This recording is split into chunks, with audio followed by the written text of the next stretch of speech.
bom. Bom, então, boa noite, pessoal. Estamos aí, Química Industrial 1. Agradecer a presença. Semana acadêmica, uma semana curta, provavelmente teve um dia a menos essa semana, né? Mas é isso aí. Os alunos participando, parabéns. Muito bem. Vou fazer a apresentação aqui, então, da nossa tela. Vamos compartilhá-la. E vamos à nossa aula de hoje. Muito bem, pessoal. Todo mundo enxergando aí, tranquilinho? Me ouvindo bem?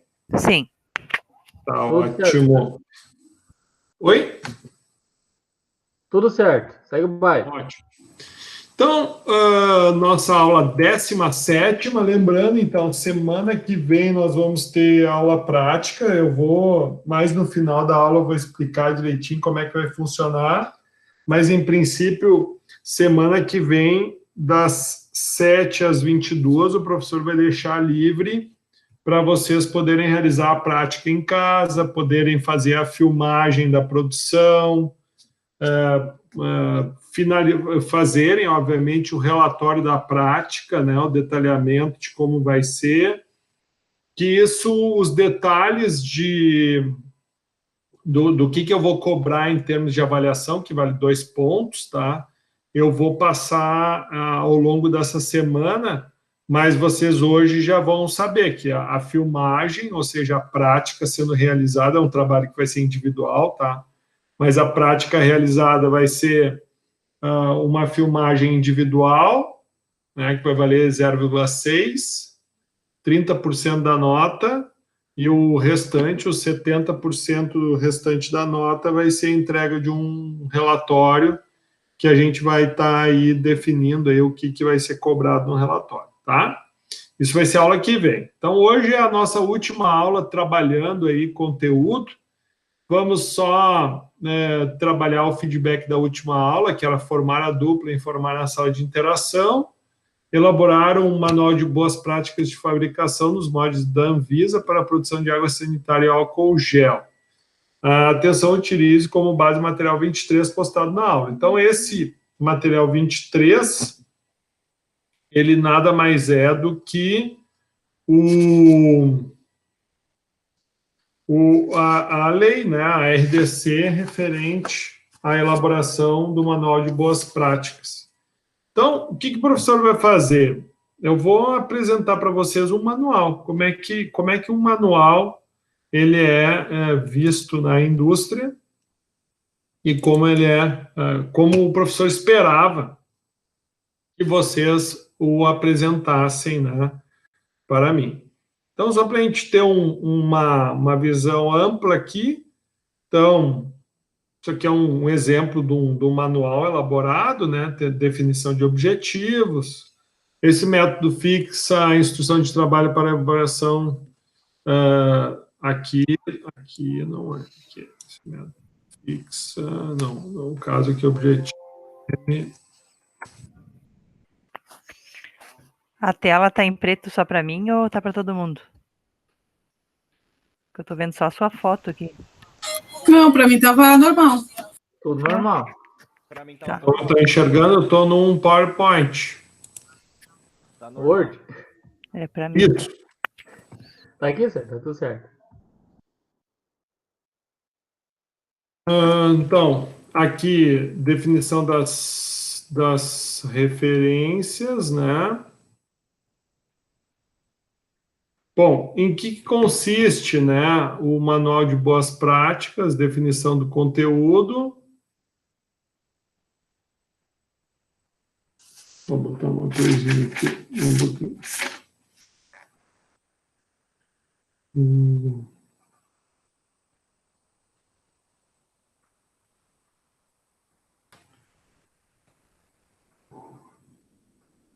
Tá. Então, o que ele tinha que ter como conteúdo? As considerações gerais, né? A definição, os conceitos de objeção da qualidade, os requisitos básicos para boas práticas de fabricação. questão de saúde, sanitização, higiene, vestuário e conduta, um espaço para reclamações, recolhimento de produtos, uma parte sobre devolução, autoinspeção.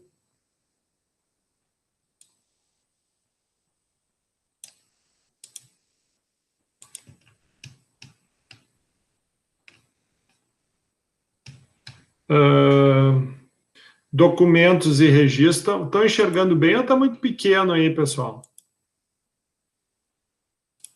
Tranquilo, professor. Tá. Documentação e registro, pessoal, instalações, sistemas e instalação de água, áreas auxiliares, recebimento e armazenamento, amostragem de materiais, produção, controle de qualidade. Então, uma coisa é gestão da qualidade, outra coisa é controle da qualidade, amostras de retenção. Ok, então, são 19 itens, tá, que a Anvisa pede, através daquela RDC que nós trabalhamos na última aula, com relação à elaboração de boas práticas de fabricação. Então, quando vocês elaboraram, ou elaborarem, né, ou finalizarem, o manual vai ter que ter esses 19 itens, tá? Então, por exemplo, considerações gerais. Então, os produtos de higiene pessoal, cosmético e perfume destinados à comercialização devem estar devidamente regularizados, com registro na Anvisa, fabricado por indústrias habilitadas, com certificado AF, autorização de funcionamento da empresa, regularmente inspecionados pela autoridade sanitária competente. No caso desse trabalho que eu fiz, a empresa era na Serra, então era a vigilância de Caxias do Sul. Se for aqui em Canoas, Canoas atende, né? E dependendo das regiões, aí cada um vai ter a sua destinação. Nesse manual, há o procedimento e as práticas que a empresa, né, deve aplicar para assegurar que as instalações, métodos, processos, sistemas e controles usados para a fabricação de produtos de higiene pessoal, cosmético e perfume, sejam adequados de modo a garantir a qualidade dos produtos. Então, a empresa de produtos de higiene pessoal assegura que seus produtos são adequados para o uso pretendido e estão de acordo com os requisitos de qualidade pré-estabelecidos. A segurança para o pessoal envolvido na fabricação e de proteção ambiental estão de acordo com as exigências do Programa de Controle Médico de Saúde Ocupacional, PCMSO, e a licença de operação. Então, os responsáveis pela qualidade do produto de higiene e cosméticos são o RT, responsável técnico, e a diretoria, né? Então, é fundamental que, dentro dessas considerações gerais, a gente tenha, então, essa percepção sobre o que se refere, né, o documento. Isso aqui seria quase que nenhuma introdução, tá? Definições. Bom, aqui tu vai definir o que significa cada um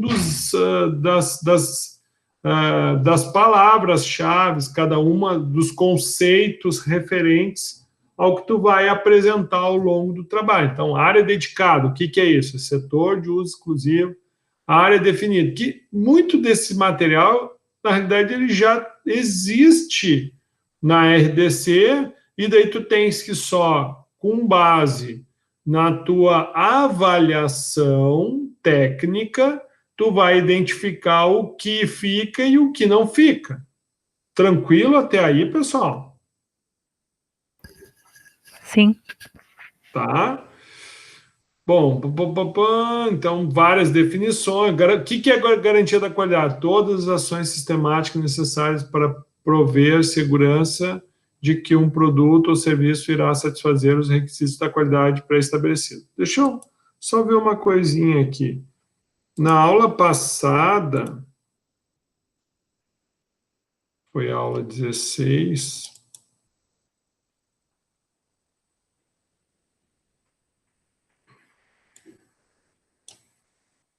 Aqui, né, que na realidade nada mais é retirado daqui, tá? Que é a nossa RDC.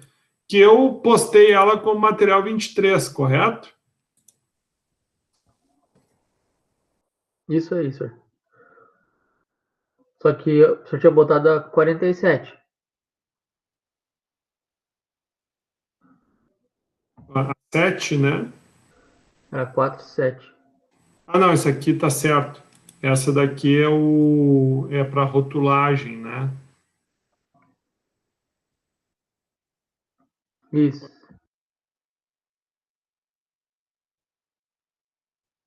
Boas práticas de fabricação, eu coloquei material. Tu disseste que eu escrevi material 47? A RDC 47. RDC 47. Sim, perfeito, tá, certinho, isso aí.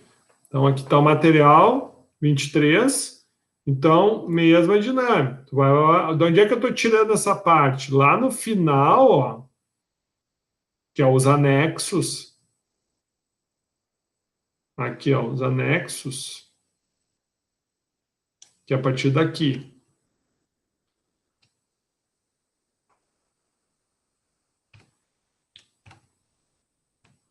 Aqui.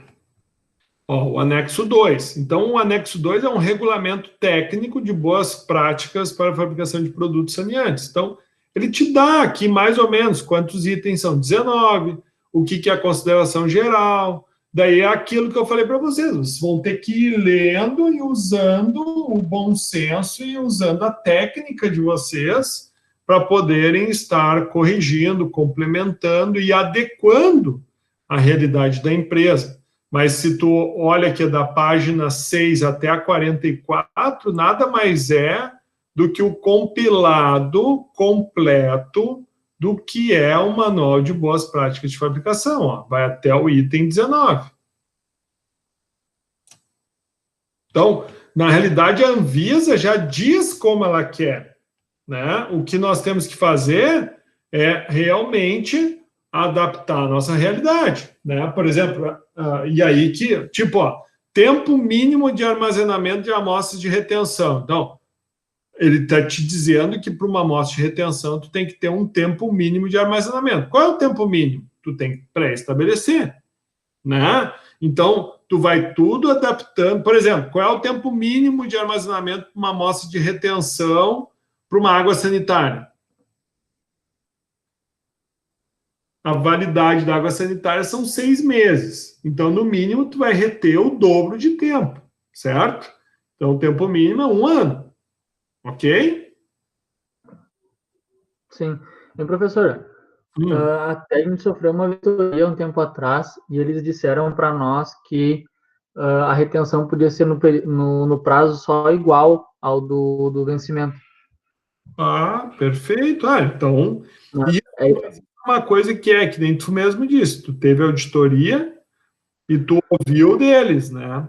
Sim, aí o ponto é que é o seguinte, teve outra vistoria depois que eles disseram que teria que ter o prazo igual e mais 50%.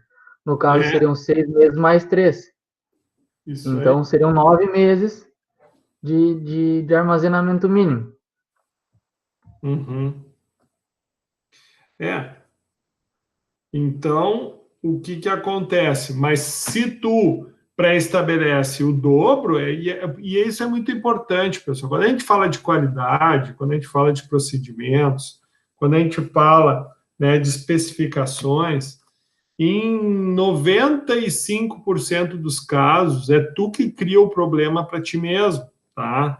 Então, a partir do momento que tu diz que tu vai ter uma retenção de 2 anos, e o cara pede um lote X e identifica que aquele lote foi fabricado há 1 ano atrás, e tu está dizendo que tu retém 1 ano, ele vai querer que tu mostre para ele o material que está armazenado daquele lote. E se tu não achar, daí tu vai ganhar uma não conformidade. Por quê? Porque tu disse que tu retém por 1 ano. Daí o cara te questiona. Cadê o material referente a esse lote aqui? Daí tu não acha porque tu descartou, daí tipo assim, cara, tu não está cumprindo com o que tu disse que iria fazer, né? Então, é bem nessa linha que a gente gira. Então, continuando aqui, gestão da qualidade. Então, Só uma perguntinha de uma pessoa que Claro. não vive nesse meio da indústria. Para que reter uma coisa que já venceu? É porque o que acontece, tá? Vou te dar um exemplo.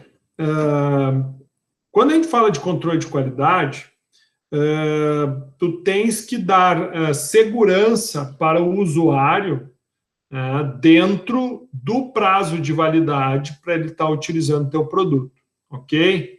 Sim. Por uma questão de segurança, tá? E isso é uma segurança do usuário, por quê? Porque qualquer problema que venha a ocorrer com um lote em diferentes localidades onde tu vende o teu produto, tu tem autorização para vender, e ocorreu algum problema com estabilidade de produto, com relação a uma adversidade, com relação ao contato com os olhos, contato com a pele, onde seja necessário fazer alguns testes complementares, eles precisam identificar no fabricante a disponibilidade dessa amostra. Tá? Vou te dar um exemplo. O cara disse o seguinte, ó, que depois de que um frasco do teu produto explodiu na produção dele e ele perdeu 1 tonelada de, sei lá, 1 tonelada de um produto de bolacha, por exemplo. Daí tu, mas como assim? Não, o produto não estava adequado e explodiu. A primeira coisa vai dizer, não, mas peraí, mas qual é o lote do produto? Eles vão identificar o lote. Estava dentro da validade? Não, estava fora da validade. Bom, mas peraí, tem alguma especificação, tem algo que diga que esse teu produto ele explode assim, sem mais nem menos? O que é que tu está vendendo aí? Então, tu precisa ter essa contraprova para que sejam feitos, obviamente, testes, seja lá por quem for, porque daí, tu entende assim, cara, quando a gente entra nessa esfera, muitas vezes não vai ficar só na relação cliente-fornecedor, ou fornecedor e revendedor, né? Quando entra nesse nível que não há um consenso entre as partes, pode ser que seja envolvido advogados, pode ser que seja envolvidos os conselhos de classe, onde pode ser feito, aberto uma diligência, ser aberto alguma sindicância, no sentido de apurar fatos. E quando a gente fala de produtos, seja de alimentos, seja de saneantes, seja do que for, que tenha controle de qualidade, produto aplicado à borracha, tu precisa, então, dessa contraprova, caso seja necessário alguns testes complementares, né? E isso vai estar diretamente ligado com a definição das tuas regras. Entendeu, Carla? Então, se no teu manual... Porque o manual de boas... Por que existe o manual de boas práticas de fabricação? Porque o certo seria todas as empresas terem uma ISO 9000. Ou seja, elas terem gestão da qualidade.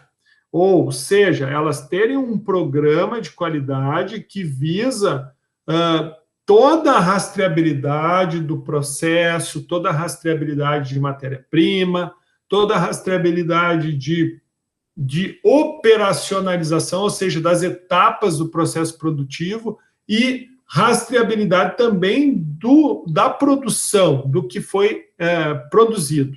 Então, como tu não consegue obrigar que todas as empresas tenham isso, porque é um processo caro, porque envolve auditores externos, porque envolve a manutenção de um selo de qualidade, o que a Anvisa fez? A Anvisa disse assim, bom, a gente não pode obrigar, né? Mas, sim, nós podemos obrigar que essas empresas tenham um manual de boas práticas de fabricação. Então, a partir do momento que tu tem um manual de boas práticas de fabricação, isso já serve como base, né, com mais de 70% do que uma ISO cobra, tu entendeu? Uma ISO 9000, né? Então, tu tendo o manual de boas práticas, tu, entre aspas, exige com que exista a qualidade baseada nesse manual.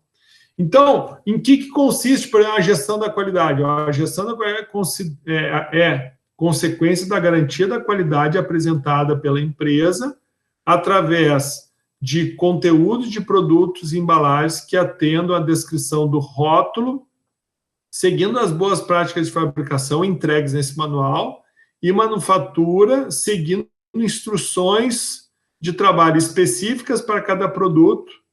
Por último, mas não menos importante, o cerne da garantia, que é dado pelo controle de qualidade, orientado pelas instruções de laboratório e especificações, tanto de matéria-prima como de produto final. Então, veja, a gestão, então, é uma consequência de uma garantia de qualidade que tu dá, né, através, né, do conteúdo de produto e embalagem. Ou seja, tu está garantindo que tanto o que está, né, sendo vendido, quanto a embalagem ao qual está condicionada, eles atendam, né, exatamente o que está descrito no rótulo.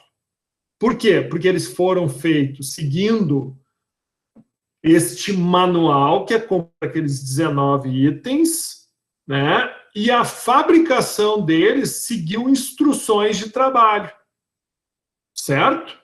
Né, que são a forma como deve ser feito, onde tu tens ali a especificação de cada produto, né, e que, como que tu vai garantir que esse produto está ok? Tu vai ter um controle de qualidade que é orientado por instruções. O que são as instruções de laboratório? São os métodos de análise, né, que servem para quê? Por exemplo, uma das especificações da minha água sanitária é clorativo. Então, para isso, eu tenho uma especificação que, no caso explícito da água sanitária, tem que ser de 2 a 2,5 clorativo. Então, isso é uma especificação. Qual é a instrução de laboratório que tu utiliza para dizer se está ou não de acordo? Né? Então, por exemplo, isso é um exemplo de especificação de produto final ao qual tu precisa ter uma instrução de laboratório para que o teu controle de qualidade ateste por meio de ensaios físicos e químicos, né, qual é de fato a concentração. É 2,2? É 2,7? É 1,7? Opa, se é 1,7 está fora da especificação, então não atende, né? E daí aqui, uma das coisas que a gestão da qualidade está baseada em princípios, né? O que é a garantia da qualidade? Então, se vocês olharem atentamente, eu adaptei o material, mas eu não fugi da orientação da Anvisa.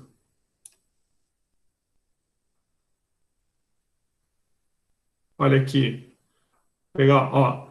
Garantia, os conceitos da garantia da qualidade, de boas práticas de falsificação e de controle de qualidade são aspectos interrelacionados da gestão da qualidade. Estão descritos nesse regulamento de forma que seja enfatizada a sua relação e fundamental importância para... Então, não é igual, mas tem semelhança. Então, item 3.1, os princípios. Daí ele te estabelece. O que são os princípios? A qualidade deve ser a responsabilidade de todos os funcionários da empresa, tendo como referência a política da qualidade, ou seja, as instruções, as diretrizes globais. Beleza, tu está dizendo que precisa ter uma política. Então, a primeira coisa que tu tem que fazer é criar essa política, né? Então, a qualidade deve ser a responsabilidade de todos funcionários e representantes, tendo como referência a política estabelecida. Que é a política? São orientações gerais, intenções e objetivos da organização referente à qualidade, com comprometimento da alta gerência. Então, o que é essa política? É oferecer produtos que atendam às exigências do nosso consumidor com preço competitivo e qualidade comprovada. Que é aqueles jargões que a gente vê nas empresas. Mas veja, pessoal, e aí que eu quero que vocês entendam. Quem que me ensinou isso? Vocês vão ser químicos industriais e vocês vão ter que fazer isso. Claro, Se tu quiser te especializar nessa área, tu vai ter que estudar. Por exemplo, eu já fui gestor da qualidade em empresa de insumos da borracha.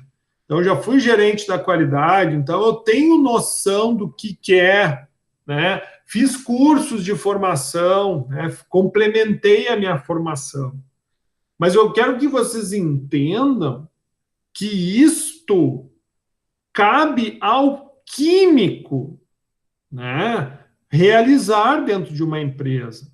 Né? E só para te dar um exemplo, esse manual, daí, quando tu precisa fazer, tu te depara da seguinte forma, ou tu faz ou tu paga para alguém fazer.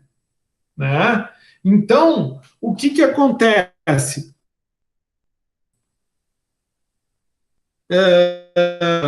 O que eu digo para vocês fazerem, nada mais foi se desafiarem. Não é fácil? Claro que não.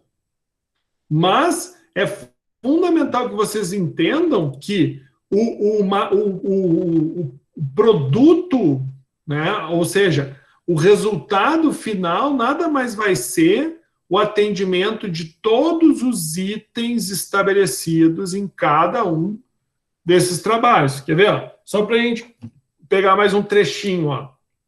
O sistema de garantia da qualidade assegura que as operações de produção e controle estão claramente definidas por escrito e as exigências cumpridas de manufatura seguindo instruções de trabalho específicas para cada produto.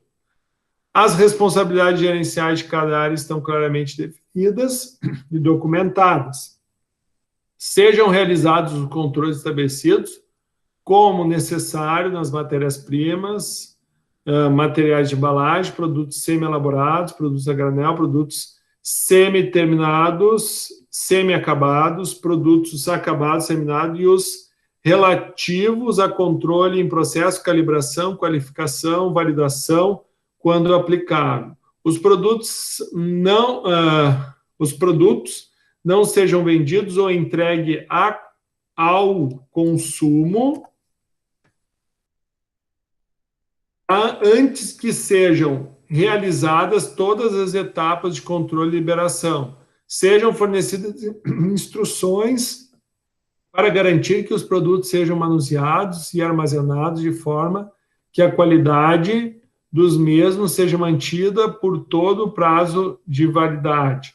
Há processo de autoinspeção de qualidade que avalie regulamentos. Oi? A efetividade e a aplicação do sistema. Então, tu tens que passar por todos esses itens e, obviamente, ir enquadrando eles à realidade da tua empresa. Tá? Né? Ó, saúde, sanitização, higiene, vestuário e conduta. A Poliplax irá liderar as atividades de sanitização e higiene, onde irá fiscalizar e abranger pessoal, instalações, equipamentos, aparelhos, materiais de produção e recipientes, produtos para limpeza e desinfecção e qualquer outro aspecto que possa constituir fonte de contaminação para o produto. As fontes potenciais de contaminação devem ser eliminadas através de um adequado programa de sanitização e higiene. Veja, pessoal, isso daqui nada mais é o trabalho que tu, como responsável técnico pela empresa e como gestor da qualidade, vai ter que estar constantemente trabalhando com os funcionários. Então é isso, pessoal, é um trabalho que é cansativo, é um trabalho que tu não faz em uma manhã, nem tampouco em uma tarde, tá? Mas que foi uma exigência para aprovação, ou seja, para ganhar esse 1,5 ponto, né? É isso, vai dar 1,5 ponto. Onde é fundamental. 1,5. Oi?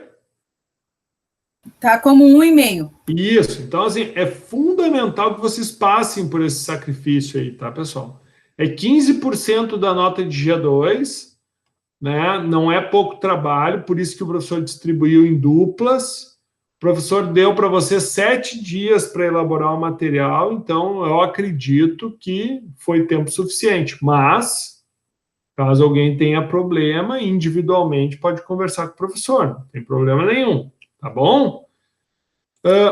Pessoal, na elaboração do trabalho ficou alguma dúvida? Não. De discutir? Oi? Não. Acho que não. Tranquilo? Uhum. Tá.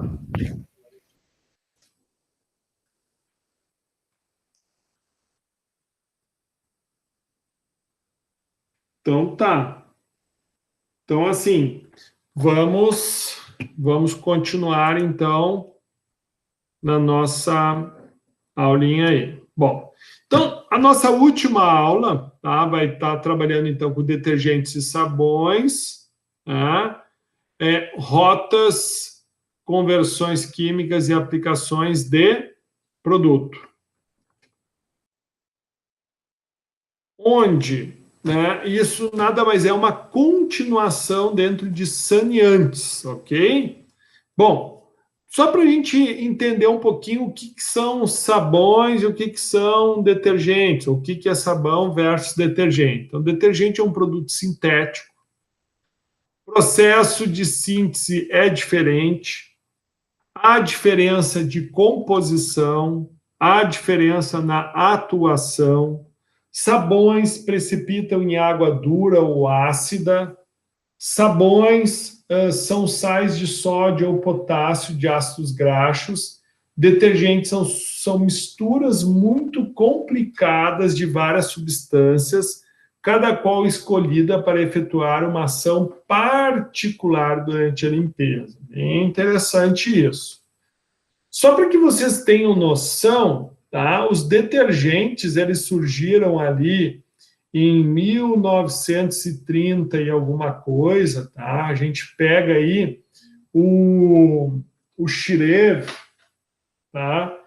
O Schirer, ele tem um material bem bacana que fala sobre sabões. O problema do Schirer é que ele já está um pouquinho desatualizado, tá? O Schirer, eu acho que as últimas edições dele são revisões ali de no máximo 2000, 2002. Tipo, essa daqui eu tô com 1997 a edição. Só que tu tem conteúdo que ainda é conteúdo antigo, entendeu? Tipo, se tu for olhar a questão dos números de setor, o dado mais recente do setor é da década de 80, tá? Então, para pegar números de setor, ele não é muito interessante, né? Mas, sim, ele é interessante, sim, pelos processos, que na química pouco muda, né? Mas, sim, os números mudam. Então, o que nós podemos perceber, ó? Que até os anos ali, 37, né, 36, os sabões predominavam. Né, e daí surgiu o detergente, e hoje, né, provavelmente esse número tenha crescido ou estabilizado, mas mais de 80%, né, dos tensoativos utilizados para o processo de limpeza são detergentes e não mais sabões, tá? Bom, outra diferença geral de composição e de fabricação contínua entre sabões e detergentes. Então, os detergentes sintéticos, eles podem ser obtidos a partir do sebo mais a metanólise, tá? O sebo metilestirenado mais a hidrogenação e pressão alta, álcool graxo de sebo mais a sulfatação, álcool graxo de sebo sulfatado mais soda, e o sal sódico de sebo sulfatado, mais álcool, mais reforçadores e etc. Então, os detergentes sintéticos, então, eles podem ter diferentes composições e diferentes formas de fabricação. Os sabões vai ser um sebo hidrolisado, né? Esse ácido graxo do sebo, então, ele é neutralizado para formar sal ácido graxo, mais cargas e etc. Onde é que a gente quer chegar aqui? Que tu tem diferentes etapas para te poder estar obtendo, né, o que a gente chama de detergente e o que a gente chama de sabão.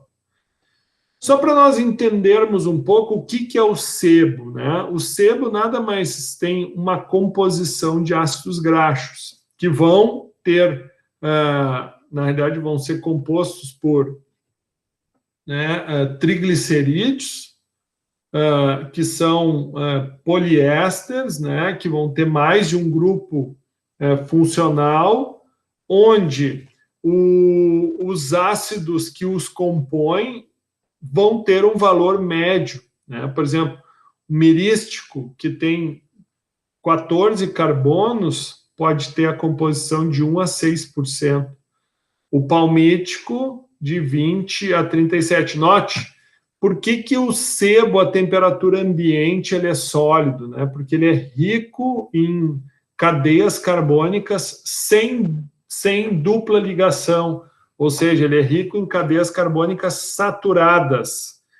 Ó, o palmitoleico, que tem uma insaturação, apresenta de 1 a 9, o ácido margárico, que não tem insaturação, o esteárico, que não tem insaturação, o ácido oleico tem uma, que o linoleico, que tem 2 insaturações, né, na ordem de 1 a 5%. Obviamente que dependendo da região de onde vem esse sebo, tá, esses percentuais eles mudam, tá?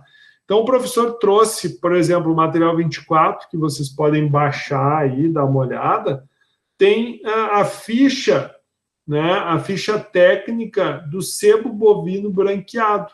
Então, é um produto de origem animal que tem ali, quais são as aplicações? Sabão, sabonete, rações, lubrificantes, vestiário, conservação de couro, alimentos, entre outros. Então, só para que vocês entendam, dentro daquela linha que nós já conversamos, né, que entra dentro da missão do químico industrial, então, buscar as informações técnicas, né, dos componentes principais das formulações.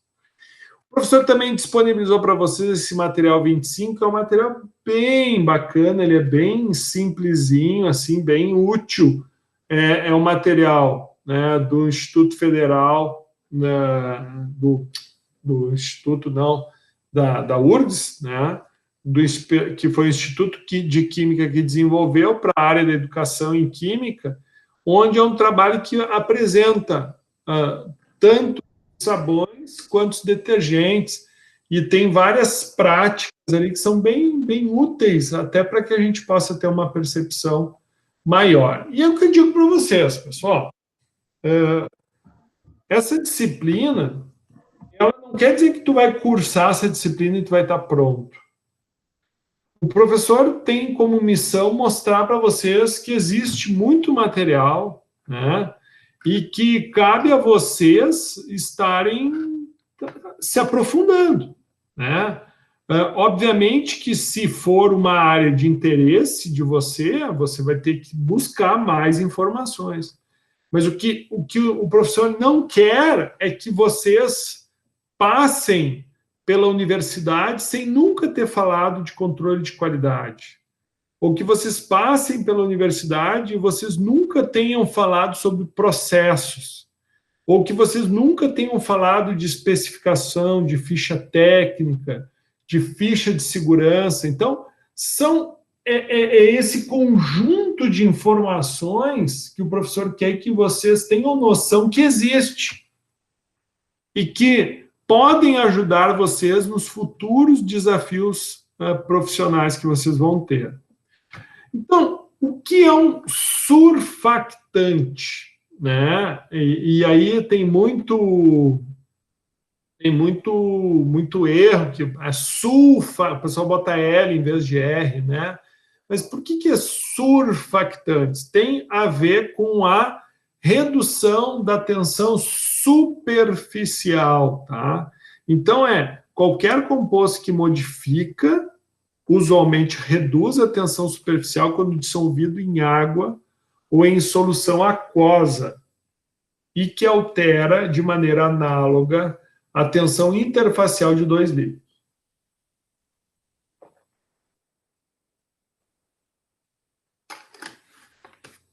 O sabão é uma dessas substâncias, mas o conceito é aplicado com maior frequência aos derivados orgânicos, como sais de sódio, dos sulfatos ou dos sulfonatos de alquila de elevada massa molecular.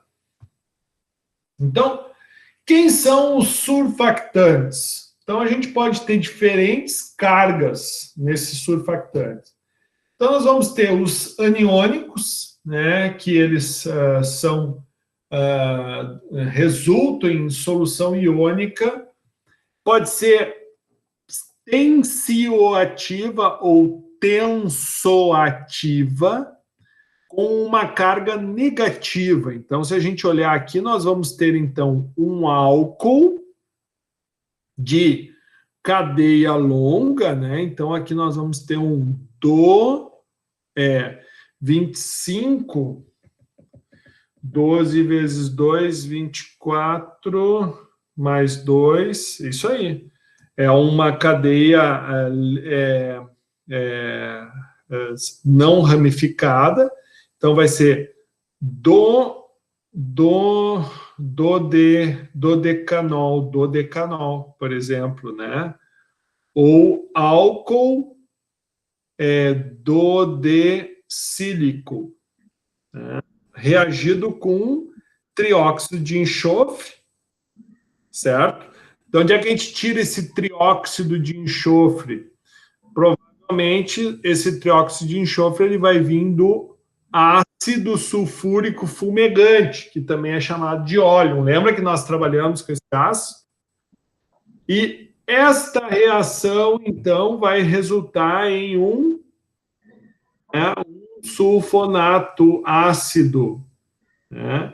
Esse, então, sulfonato ácido, sendo neutralizado, vai formar, então, o que nós conhecemos aí, por exemplo, como um dos detergentes. Esse é um tipo de detergente, onde tu vai ter uma das extremidades dessa cadeia com uma carga negativa e a outra extremidade com uma sem carga, ou seja, seria a parte apolar da cadeia ou hidrofóbica, né? Nós também poderemos ter dentro dessa linha aniônica os sabões, tá? Então, os sabões vão ser normalmente aniônicos, onde tu vai ter a gordura, os ácidos graxos, provenientes de triglicerídeos, seja de origem animal, seja de origem vegetal, óleo de soja, óleo de coco, gordura animal, que precisa da água para ocorrer, então, a hidrólise, para a formação do ácido graxo. Então, aqui, obviamente, que se deu uma preferência pelo C17. Quem é que é o C17? Só para a gente entender, ó. É o C17 ali, está dando aqui o ácido margárico, né, no caso ali. Não, perdão, ali é C17 mais 1, é o C18, ó, que é o esteárico, que é o melhor ácido graxo aqui, ó. C17 mais 1, daí vai dar 18, tá? E daí vai dar 17 vezes 2, 34 mais 1, né, e mais essa ligação dupla OH, fechou uma cadeia sem insaturações. Então, o sabão, ele é mais, digamos assim, ó, entre aspas, o melhor sabão é o feito a partir de ácidos graxos esteáricos, tá? Então, no caso aqui, esse ácido, então, é neutralizado para formar, então, o sabão aniônico a partir da gordura. Aqui, sempre que a gente for trabalhar com óleo, a gente sempre vai trabalhar, a estequiometria, ela vai estar oscilando muito em cima da massa molecular média da composição do óleo, né? Que uma das formas que tem para te determinar, por exemplo, a composição de um óleo, é tu transesterificar esse óleo com metanol, daí tu vai formar ésteres metílicos de diferentes ácidos graxos, e esses ésteres metílicos, então, podem ser analisados por cromatografia gasosa, onde tu vai conseguir separar a composição certinha, né, desta composição oleosa. Bom, tu também pode ter os surfactantes catiônicos, né? Esses, então, tu parte de um cloro composto orgânico, então aqui vai ser um clorododecil 1, 2, ou, né, aqui não especifica em que posição está esse cloro, reagindo então com uma amina orgânica, aqui seria um trimetilamina, para formar o quê?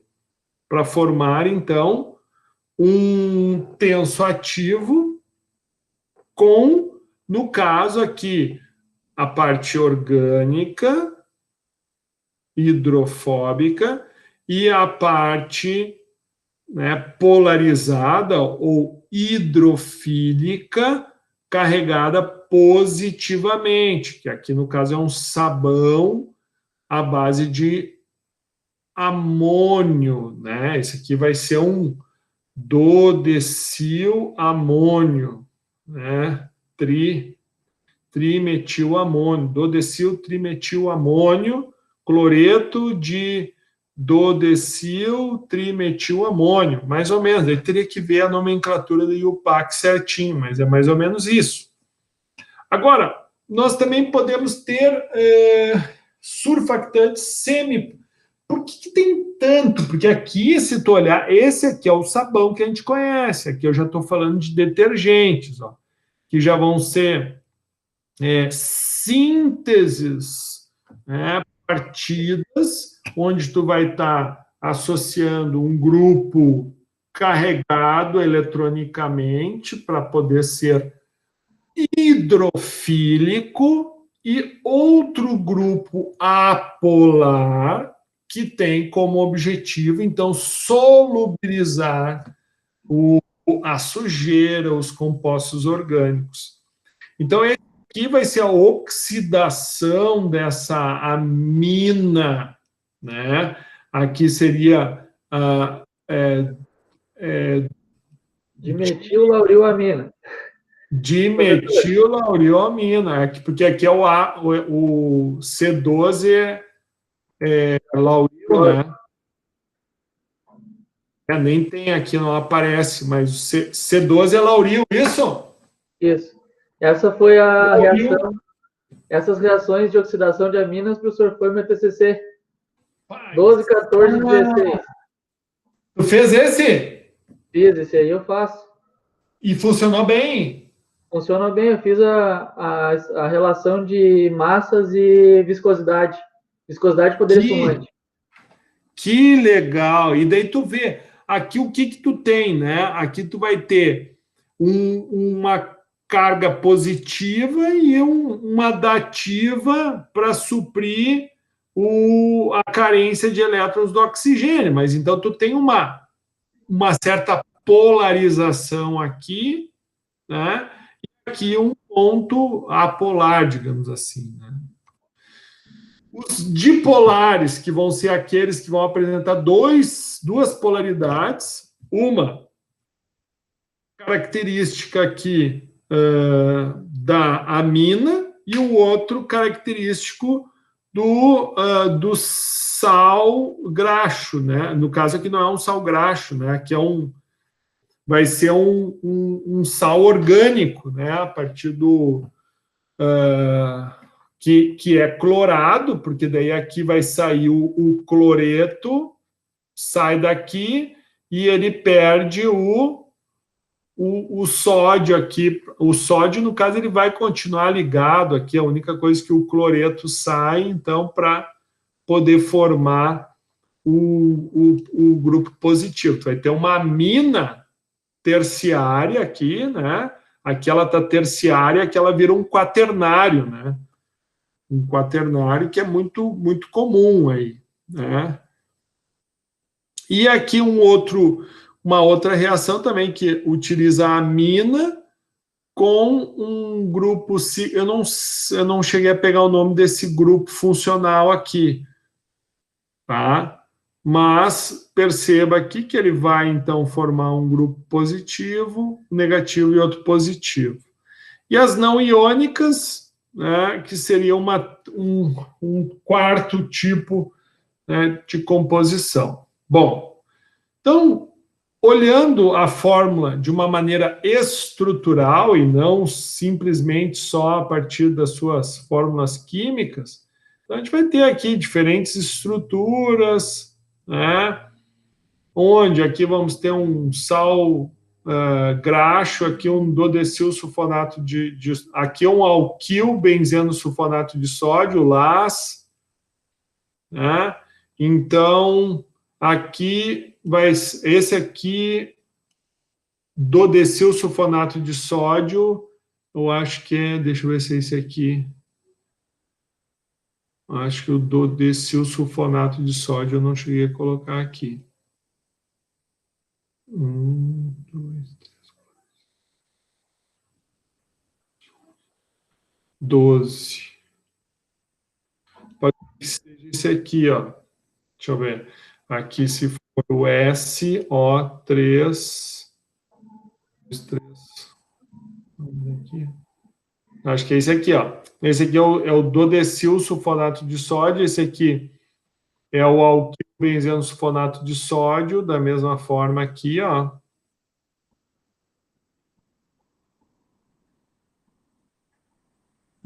E aqui o ácido graxo, o sal sódico de ácido graxo mais comum aí. Bom, como é que funciona, então, a ação de um surfactante? Eles efetuam, na lavagem, a ação de limpeza primária e de espumejamento mediante o mesmo mecanismo de redução da tensão superficial. Como é que se dá, então, o processo de limpeza? Consiste, primeiro, na molha da sujeira e superfície do material a ser lavado com solução aquosa de sabão ou detergente, remoção da sujeira da superfície e manutenção da sujeira numa solução suspensão estável. Então, sabões e detergentes então, vão aumentar a molhabilidade da água, ou seja, eles reduzem a tensão superficial da água, permitindo com que ela molhe com maior facilidade, né, de modo que ela possa penetrar mais facilmente em tecidos e atingir, então, a sujeira. Cada molécula da solução de limpeza é uma longa cadeia, com uma extremidade da cadeia hidrofílica e outra, então, hidrofóbica. Então, só para vocês entenderem um pouquinho o que é essa molhabilidade, tem a ver com o ângulo da gota sobre a superfície. Então, quando esse ângulo de contato decresce, então aqui nós temos um ângulo, né? Aqui está praticamente, né, um ângulo de 45 graus, então esse ângulo ele vai reduzindo, ó, vai decrescendo, e conforme esse ângulo, então, vai decrescendo, nós vamos tendo crescente a molhabilidade, ok? Então, ó, o ângulo aqui está crescendo. Perfeito.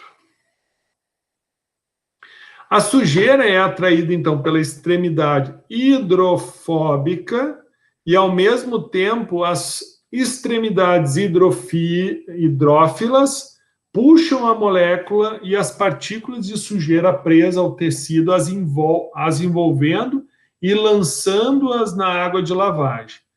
Então, aqui, essa figurinha, esse materialzinho da USP, ele é bem bacaninha, que ele mostra bem isso. Está ali a sujeira, daí começa a parte apolar, começa a se fazer contato, a tal ponto que a gente forma uma micela, né? E essa micela, então, vai permanecer solúvel, né, nessa solução. Solúvel não, suspensa, né? Ou dispersa. Como é que funciona, então, a ação desse surfactante, ainda dentro dessa ação? Então, esta é a ação que combina com a agitação mecânica da máquina de lavar, onde promove a remoção da sujeira, mantendo-a suspensa na água e impedindo que a mesma se deposite novamente nas roupas. Então, o detergente ele vai fazer isso. Então, ele vai aumentar o contato da água com o tecido, pela redução da tensão superficial.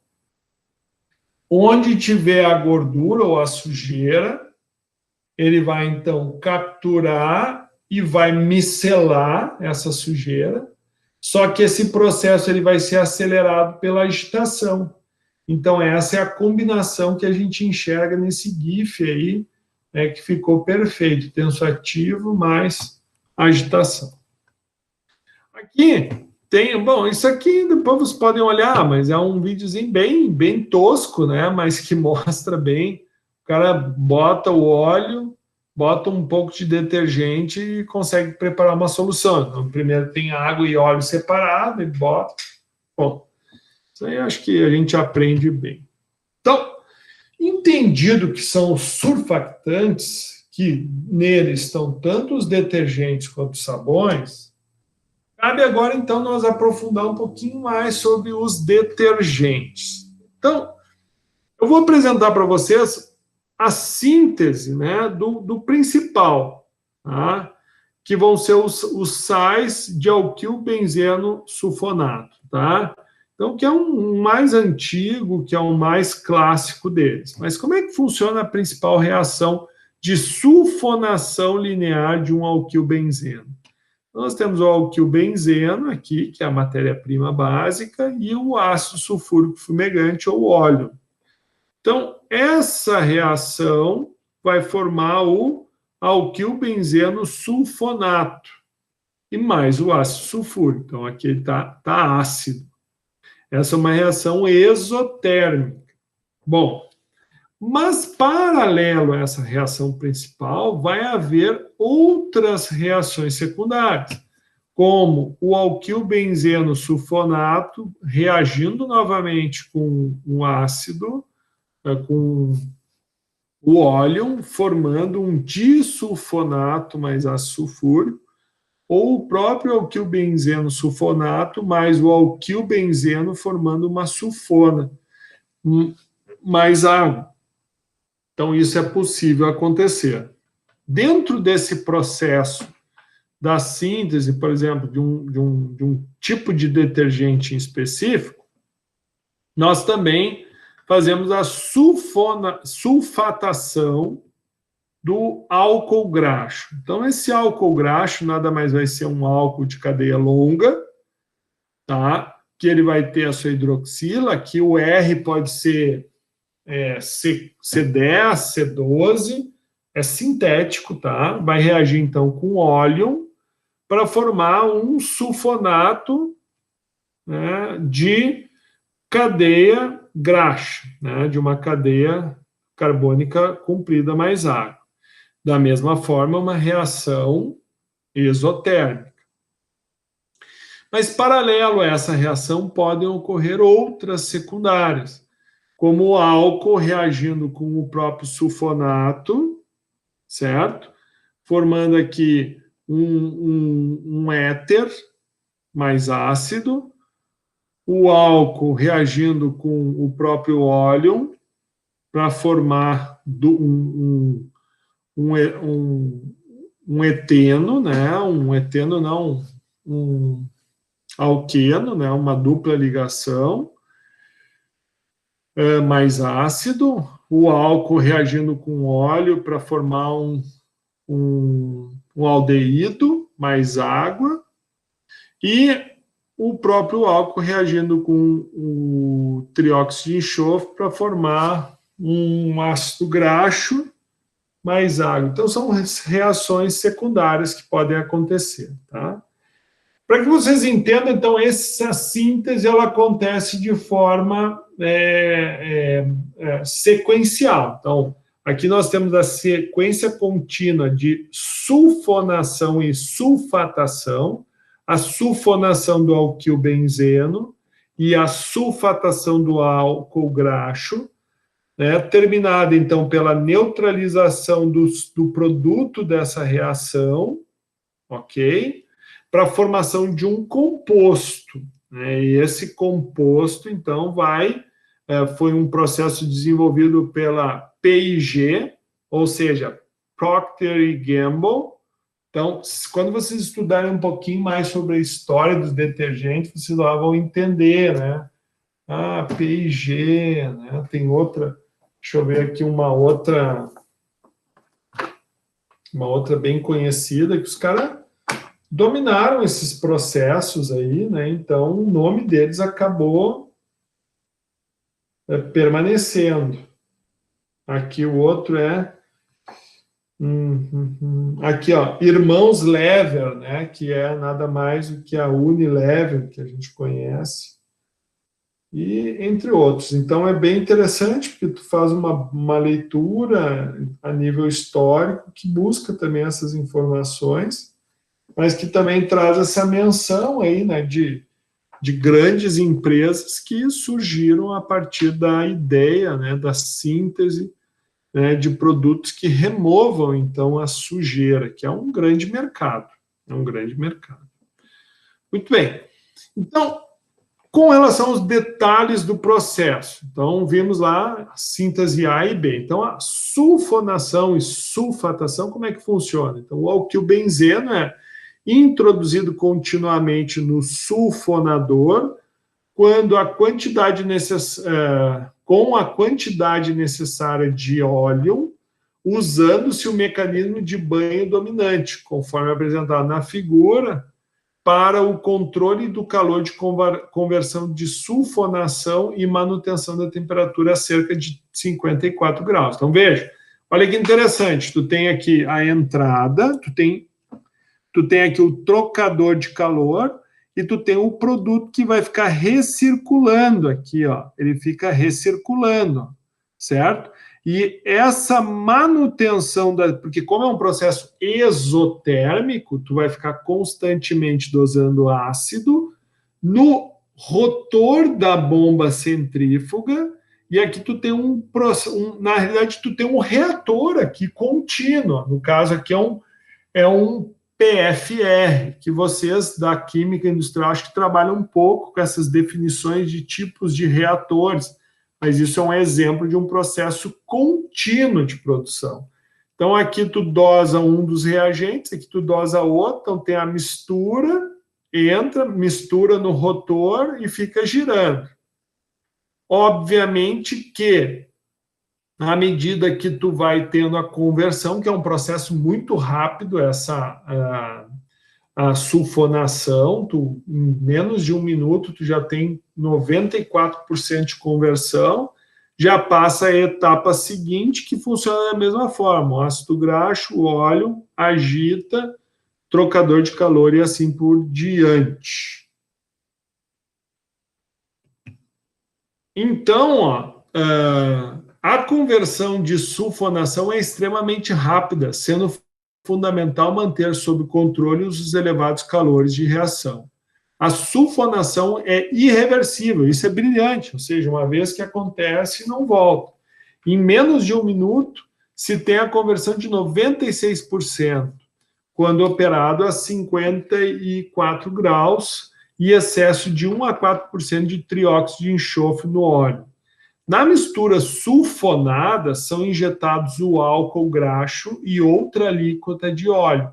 O conjunto é bombeado para o sulfonador, que também opera no mecanismo de banho dominante, para que a temperatura seja mantida entre 49 e 54, sendo assim obtida uma mistura de agentes tensoativos. Veja, tu não tem uma reação em cima da outra, mas aqui tu vai estar produzindo, então, uma mistura. Tu mistura um tensoativo com o outro, obviamente que reações secundárias vão acontecer, tá? Então, a pureza, tu não vai ter um tensoativo puro, tu tem uma mistura, mas que ele acaba atuando de uma forma, tanto a síntese A quanto a síntese B vai ser os produtos tensoativos deste processo, em especial da Procter & Gamble, ok?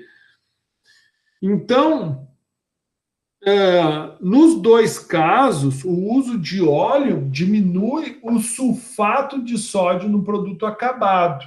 Entretanto, por que sulfato de sódio? Porque depois tem a etapa de neutralização. Entretanto, aumenta a importância do controle para que não ocorra supersulfonação. O escurecimento desse produto será consequência da influência da remoção de calor. Então, se tu não remove de uma forma adequada, tu tem um tensoativo mais escuro, né? Ou seja, ele vai ganhando essa cor por uma ineficiência da troca térmica. Bom, a próxima etapa, então, é a neutralização. Então, formou os ácidos graxos, formou os agentes tensoativos ácidos, e agora, então, vai fazer a neutralização do produto sulfonado e sulfatado, né, com uma solução de hidróxido de sódio em condições controladas de temperatura para manter a fluidez da polpa do surfactante. E aqui é bem interessante, porque assim, ó, o tensoativo ácido, ele é bem viscoso. E à medida que tu começa a adicionar soda, que tu começa a neutralizar essa acidez, o que vai acontecendo com a viscosidade? Ela vai reduzindo, a tal ponto que se tu passa do pH 7, né, fica mais alcalina, a solução ela fica líquida, né? Fala para nós aí, Alejandro, que tem bastante experiência nessa área de detergentes. É ou não é assim? Exatamente, professor. De começo até, dependendo da diluição que tiver a soda, ela nem acontece, né? Ela já não acontece também, ela forma uma pasta, e aí tu já não consegue trabalhar o material também. É um outro ponto, né? Isso, mas é bem assim, enquanto está ácido, fica bem viscoso, né? A tendência dos sulfonatos é ficar nessa parte mais viscosa no lado ácido, que a gente chama, né? Na função Isso. ácida. A gente ultrapassa ele tende a perder viscosidade. E aí tu entra numa briga, né? Porque às vezes tu quer um detergente um pouco mais alcalino, mas tu precisa dele viscoso. E aí entram os outros aditivos que se usa nas formulações, né?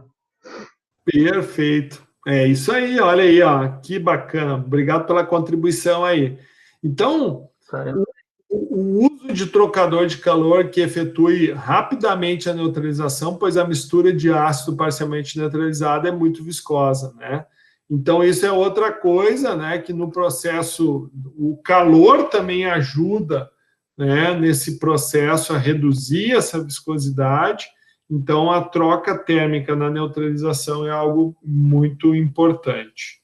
Então, só para vocês entenderem, aqui está o processo geral do fluxograma simplificado da produção de grânulos de detergente, que nada mais é do que os sabões em pó que a gente compra, né?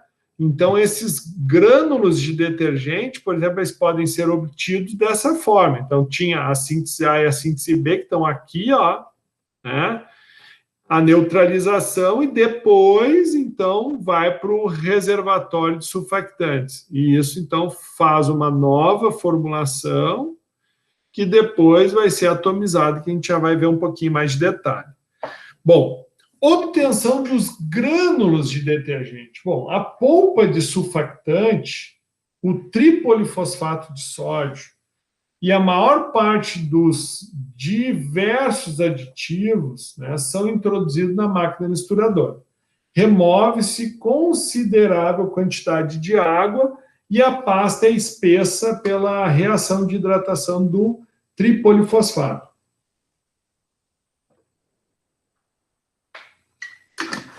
Então, tu tem o tripolifosfato de sódio, tu hidrata ele, formando o tripolifosfato de sódio hexaidratado. Bom, então, esse processo aqui, ele tem um balanço aqui de muito parecido com o que a gente viu lá com ácido sulfúrico, tá?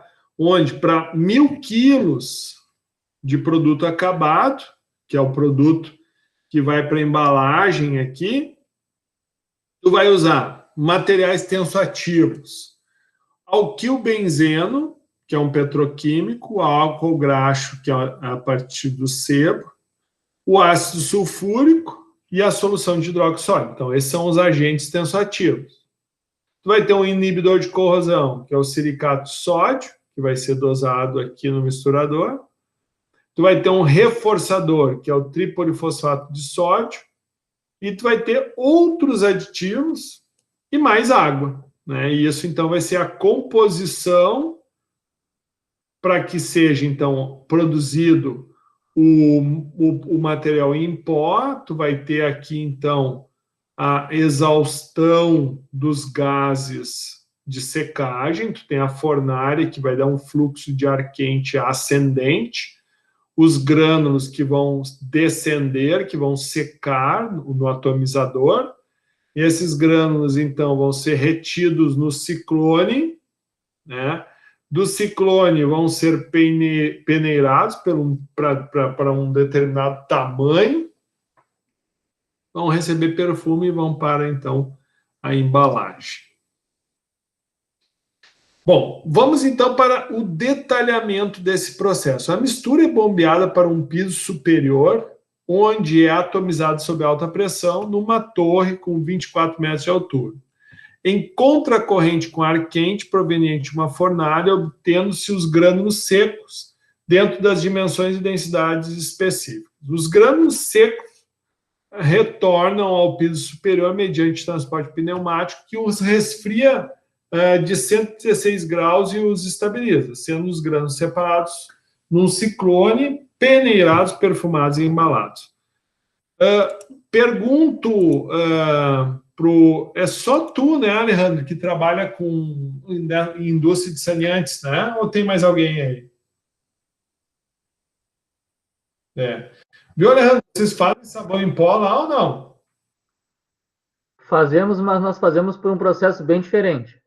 Não, é que assim, isso aqui te entrega aqui, ó, isso daqui, Alejandro, é o primeiro produto, tu entendeu? Isso é um produto. Sim.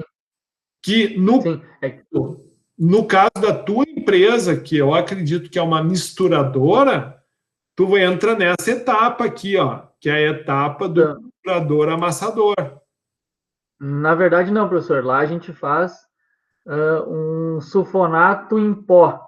A gente trabalha com toda a mistura em pó, a gente não usa atomizador. Ah, entendi. Toda a mistura em pó. Tu tem o alquilbenzeno. Como, professor? Em pó. Isso.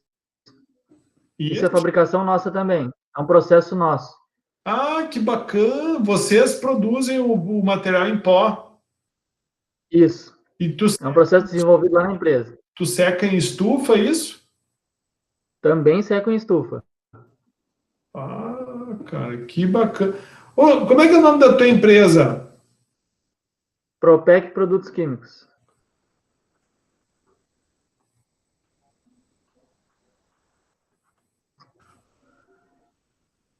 Que bacana. Então, vocês produzem o sabão em pó. Isso, a gente produz sabão em pó, a gente produz também tensoativo para usar no sabão em pó, né? Que não só a carga, né, professor? Sim, Bem legal. Tu chegou a fazer contato com o pessoal lá ou não? Eu mandei mensagem, mas não tive retorno. Tá, não, é tranquilo, mas quando eles precisar, pode deixar que eles vão te dar o retorno aí. Tá certo, senhor, sem pressa.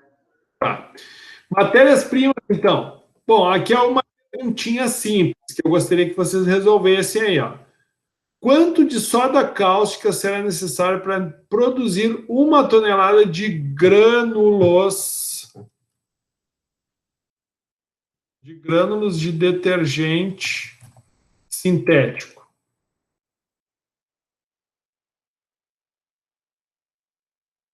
E aí, pessoal? Ó, quanto de soda cáustica será necessário para produzir 1 tonelada de grânulos de detergente sintético? Vamos lá, Carla, Daniela, Fabiana. Sim, fale. Como é que tá? Dá ou não dá para a gente fazer fácil essa resolução aí? Fazer o quê? Você cortou. Quanto de soda cáustica será necessário para produzir 1 tonelada de grânulos de detergente sintético? Ó, 1.000 quilos de produto acabado, tu precisa de quanto de soda? 200. Então, qual é a resposta aqui? 1 tonelada? 2.000. Não, 1 tonelada não é 1.000 quilos? É. Ah, tá. 200, isso. 200, perfeito. E quanto de alquilbenzeno será necessário para produzir 5 toneladas de grânulos? É o 75 multiplicado por 5. Agora eu não sei. Tá de cabeça.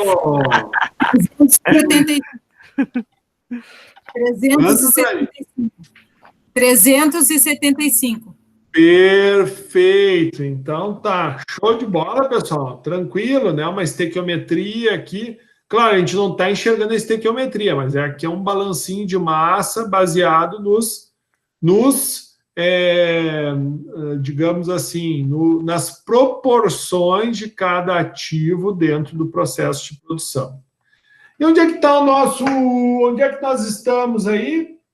Dentro de controle de qualidade, principalmente, tá? E vou mostrar para vocês aqui um exemplo de uma formulação de detergente comercial. Então, a gente viu um de detergente em pó, e aí o nosso amigo aí contribuiu muito, o Alejandro, falando um pouco sobre a produção lá da Propec Produtos Químicos. E aqui a gente vê um exemplo de uma formulação de detergente comercial, utilizando ácido sulfônico, que é o linear alquilbenzeno sulfônico, uma amida. Veja, esse tipo de detergente comercial, ele também vai usar uma trietanolamina. Então, veja, ele usa trietanolamina, usa ácido sulfônico. O que tu está promovendo aqui? Ó? Se a gente voltar um pouquinho, lá no início, ele usa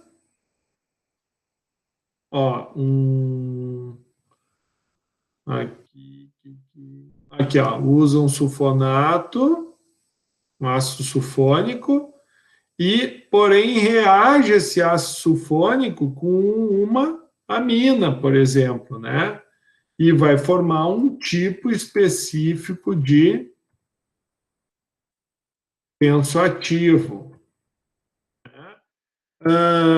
Usa o lauril éter sulfônico de sódio também. Então, tu vê, tu tem uma mistura de tensoativos aqui, vai ter um conservante, tu tem a soda, que entra também como dentro da mistura do tensoativo. No caso, como tu está preparando um detergente neutro, então tu dosa a soda até pH 7, dosa o cloreto de sódio, que é um espessante, o corante, e a água até a definição da composição da viscosidade ideal. Como é que se prepara?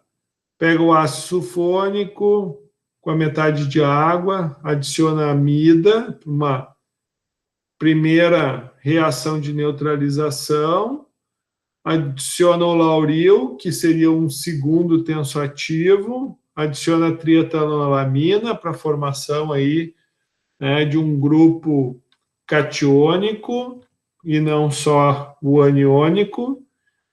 Adiciona um pouquinho mais de água, porque vai ficar bem viscoso, então tu reduz um pouco essa viscosidade, acerta o pH com a soda, adiciona o cloreto de sódio espessante, né? E finaliza adicionando o conservante, o corante, né? E, se tiver interesse, da essência também. Bueno. Detergentes, então, deu para a gente ter uma boa noção de como é que funciona. É uma mistura de tensoativos e ele é sintético. Já os sabões, né, compreendem sais de sódio ou de potássio de diversos ácidos graxos. Os principais ácidos graxos são os oleico, esteárico, palmítico, láurico e o mirístico. Mas o principal é o esteárico, tá? O processo produtivo, então, pode ser por batelada, né, onde tu tem as fábricas pequenas, que normalmente realizam, e um processo, né, ou processo de caldeira, também chamado, e o contínuo, né, que é mais aplicável a grandes unidades. Então, qual é a diferença entre um processo de caldeira e um contínuo? Né? O contínuo, tu vai ter uma melhor cor do sabão, tu vai ter uma recuperação da glicerina, tu vai ter uma flexibilização no controle, tu vai ter um menor espaço de trabalho e a chave do sucesso do contínuo é o controle molecular, né? Principalmente da fase graxo, onde tu consegue separar principalmente os ácidos graxos de maior interesse. Pergunto, vocês fazem sabão lá duro? Não, né, Alejandro? Só mole, né? Só mole. Isso.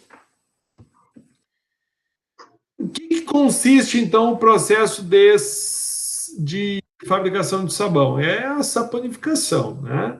Onde tu, num primeiro momento, vai promover a hidrólise do triglicerídeo para separar os ácidos graxos, né? E a glicerina, e depois esses ácidos graxos, então, são neutralizados com uma álcali para a produção do sabão.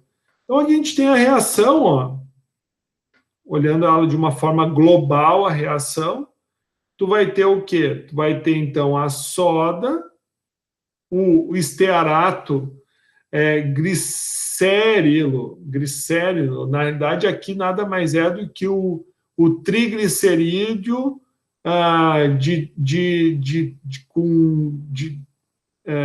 triesteárico, né, com três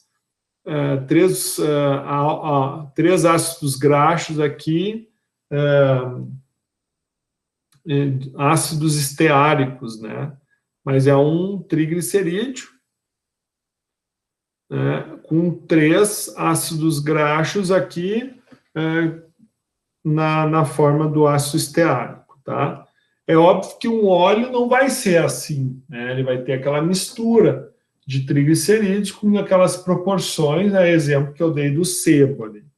Então, a gente vai formar o estearato de sódio, 3 estearatos de sódio, mais a glicerina, certo? Onde essa glicerina, ela vai ficar junto, né, com esse sabão. E, principalmente, esse é o processo que ocorre no processo caldeira, que é aquele que tu provavelmente vai ser o que vocês vão usar em casa para produzir o sabão. Vocês vão misturar e vão obter já o produto.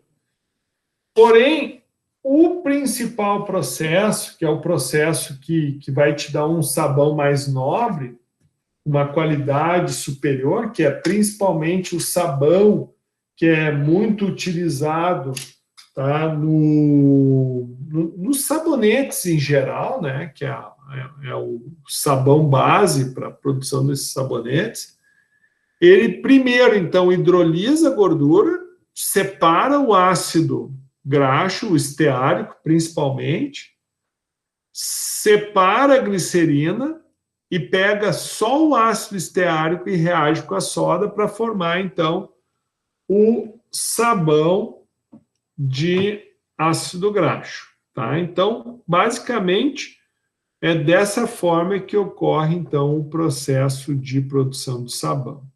Um exemplo, nós temos aqui pertinho, pena a gente não poder realizar a visita, mas é uma empresa muito parceira, que é a Memphis, tá? Que eles têm um processo aqui, ó, não sei se dá para enxergar, mas aqui eles têm os tanques de sebo, e aqui eles têm a planta deles, aqui eles têm a unidade de osmose, caldeira de alta pressão, eles têm o vácuo, e aqui eles têm, então, o processo de refino do óleo e a planta produtiva de forma contínua do sabão base. Então, aqui dá para enxergar um pouquinho da planta produtiva ali, ó. Bem bacana. Qual é a matéria-prima base? Então, é sebo. Sebo é o principal material gorduroso. O sebo contém os glicerídeos mistos provenientes do derretimento a vapor da gordura sólida do boi. A gordura sólida digerida pelo vapor produz um material sobrenadante facilmente removido e denominado sebo. O sebo é misturado a óleo vegetal, o ideal é o óleo de coco, para aumentar a solubilidade do sabão. Outra fonte de matéria-prima de óleo também é o soapstock, que é um subproduto do refino de óleos vegetais, que é quando tu extrai o óleo, por exemplo, de soja, o óleo bruto, ele é muito ácido, porque tem muitos ácidos graxos livres. Então, o que tu tem que fazer? Tu tem que fazer a neutralização desse óleo, que é uma das etapas do processo de refino do óleo. E ao neutralizar, tu neutraliza, no caso, com soda. Então, tu tem uma saponificação desse... E onde é que nós entramos? Mais uma vez, no controle de qualidade. Processo de hidrólise, como é que ele funciona? Então, o óleo graxo é desaerado a vácuo para evitar o escurecimento pela oxidação. Lembrando que, embora pouco, mas vão existir insaturações. E o oxigênio, então, promove essa oxidação, a formação de éteres, a formação de aldeídos e de outros produtos de oxidação. O óleo, então, é injetado, daí o que tu tem? Tu tem uma torre. O óleo ele vai ser injetado por baixo com um catalisador óxido de zinco, certo? E a água desaerada e desmineralizada entra por cima. O que vai acontecer? Esse óleo vai tender a subir.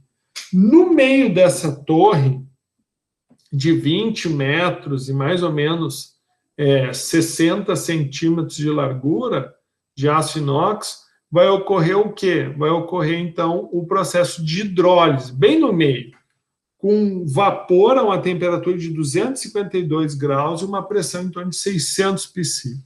Onde, então, ali vai ocorrer a hidrólise da gordura, ou seja, tu vai estar rompendo o triglicerídeo para formar os ácidos graxos livres mais a glicerina. Então, o que acontece? Por cima, porque o óleo ele vai subir, né? Então, por cima, tu vai ter os ácidos graxos e por baixo tu vai ter a água e a glicerina, né? Então, a água extrai a glicerina da fase gordurosa. Os ácidos graxos são retirados pelo topo, levados para um decantador. A água e a glicerina são descarregados pelo fundo, também sendo enviada para um decantador, onde a glicerina será, então, recuperada. Já o processo de purificação dos ácidos, embora as misturas brutas de ácido graxo provenientes de qualquer das matérias-primas mencionadas possa ser usada direta para um melhor rendimento, performance, busca-se a separação dos componentes mais um. Então, a fase ácido graxo no topo do hidrolisador é seca mediante a vaporização da água e do aquecimento. E num destilador a alto vácuo, os ácidos graxos então, são destilados e retificados, sendo separados do resíduo. Então, no caso lá dessa Memphis, eles fazem a purificação do ácido graxo. E daí, esse ácido graxo, então, purificado, ele é neutralizado, né? E o sabão bruto é descarregado a 93 graus num tanque de homogeneização lentamente agitado para eliminar a desigualdade da neutralização. Então, o sabão vai conter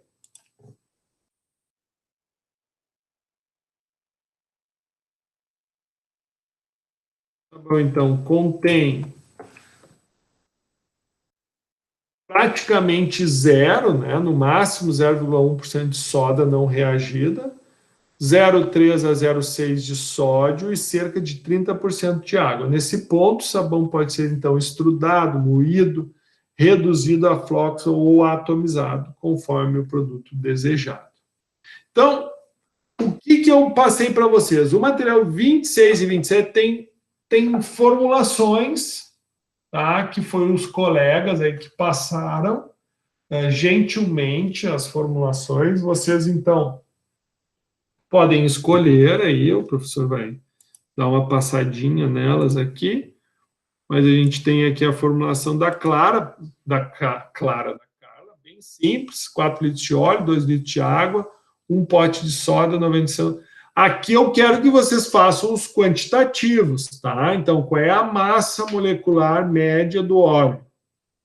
A água, por que tu precisa da água? Para hidrólise. E o pote de soda, o que a soda vai fazer? Saponificar, qual é a massa molecular? Então, eu vou querer a estequiometria desse processo, não é só misturar, fazer misturinha, eu quero a estequiometria. E outra, quanto de soda ficou em excesso? Qual é o pH do teu sabão? Tem como determinar? Ok. E também recebi o material do Alejandro, onde ele já propôs aqui o ácido graxo de arroz, tá? Água e a soda. No caso aqui, tanto faz, ou tu faz a soda alcalina, desculpa, o sabão mole ou o sabão duro, né? Então, esquenta-se a graxa e metade da água, enquanto isso se dilui o álcool no restante água, quando estiver tudo derretido e diluído, adicione-se um pouco o álcool diluído sob agitação constante. É isso aí. Então, tá aí os dois processos da mesma forma. Se você olhar, a estequiometria está bem diferente. Tá? Então, como que vai acontecer essas reações? Então, eu quero a estequiometria das reações. Nada impede que vocês também busquem outros processos. Tá, pessoal? Nada impede que vocês busquem outros processos. Que nem o professor passou para vocês, o material aqui, ó, da URGS também tem formulação de detergente lá, ó, o material 25. Detergente não, de sabão. E para finalizar, tá, antes de a gente ir para o intervalo, a atuação contra o Covid. Então, a eficácia dos produtos acontece porque o coronavírus é revestido com uma camada de gordura que o protege. Quando em contato com o sabão ou com o álcool, por exemplo, a camada se dissolve matando o vírus. Então, o médico pneumologista, pesquisador sênior do Hospital Alemão Oswaldo Cruz, ele diz: a eficácia do álcool gel é muito boa para diminuir a transmissão do Covid. Mas isso também vale para todas as viroses respiratórias. De fato, o produto, porém, não é mais eficiente do que água e sabão. Ok, pessoal? Então, próxima aula, tá? O professor já disponibilizou isso aqui lá no site. E minutos. Vamos fazer um intervalinho? Vamos. Então, a gente volta 9h05. Beleza.